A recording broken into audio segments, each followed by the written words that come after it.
अब मैं जरा चारू जी का रुख करती हूँ। चारू जी, कुछ निपटता नहीं है हिमानी जी। ठीक है चारू जी, आपने क्या किया? ये किस तरह की पटखनी दी? कोई ऐसे करता है क्या? ऐसा कार्ड चला आपने कि चारों खाने चित हो गया ये गठबंधन। ये क्या मतलब ऐसा चित किया कि अब बैठक ही टालनी पड़ी? हिमानी जी, गठबंधन की असलियत दुनिया के सामने आ गई है। हम तो बहुत पहले से बोल रहे थे ये बातें, लेकिन अब जनता बोलने लगी है।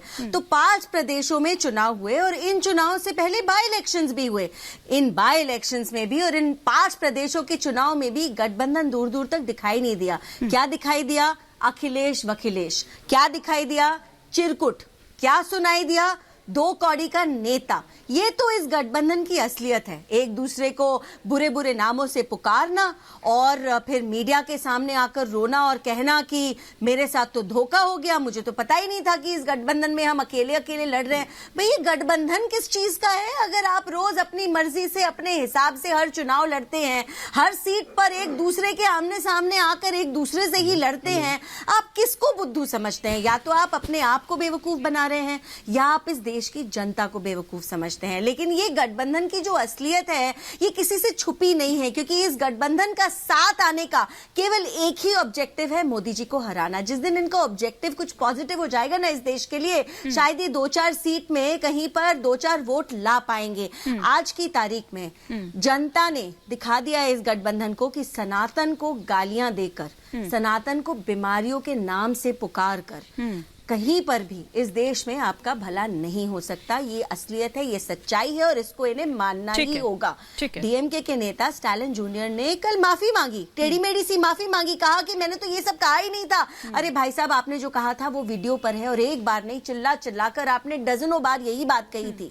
अब तो माफी भी कुछ नहीं करेगी क्योंकि हुजूर बहुत देर कर दी भारत की जनता ने आपको बिल्कुल अरे तो ये माफी क्यों मांगी भाई? मुंह के बल गिरकर इतनी बुरी हार पाने के बाद इनको लगा कि नहीं, अपमान नहीं करना चाहिए अपने देशवासियों का, तो शायद उन्होंने पॉलिटिकल मजबूरी में आके माफी मांगी। लेकिन जब ये पूरा किस्सा चल रहा था तो कांग्रेस कहाँ थी?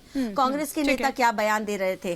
टीएमसी कहाँ थी? टीएमसी के नेता क्या बयान दे रहे थे? अखिलेश जी कहाँ थे? सपा कहाँ थी? तो ये सारे के सारे केवल अपने खुद के छोटे पॉलिटिकल ऑब्जेक्टिव्स भरने में रह जाते हैं। जनता के बारे में ना इन्होंने पहले सोचा ना आगे सोचेंगे। और इन चुनाव के नतीजों के बाद ये पता चल गया है कि जनता के मन में और मत में दोनों मोदी जी ही बसते हैं। ठीक है, आपकी बात पर फखरुल साहब कुछ रिएक्शन दे रहे हैं। फखरुल जी, क्विक रिएक्शन, क्योंकि फिर मुझे अमिताभ जी का और बाकी मेहमानों का भी रुख करना।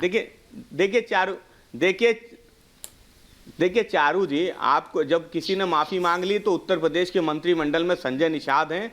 मैं उम्मीद करता हूं कि भारतीय जनता पार्टी उनसे भी माफी मंगवा देगी। उत्तर प्रदेश के पूर्व डिप्टी सीएम हैं, वो भी धर्म पे कुछ बोल चुके हैं, वो भी माफी मांग लेंगे, क्योंकि देश में जिस भी तरफ से इस तरीके के बयान आए उनको माफी मांग लेनी चाहिए। दूसरी बात, देखिए समाजवादी पार्टी,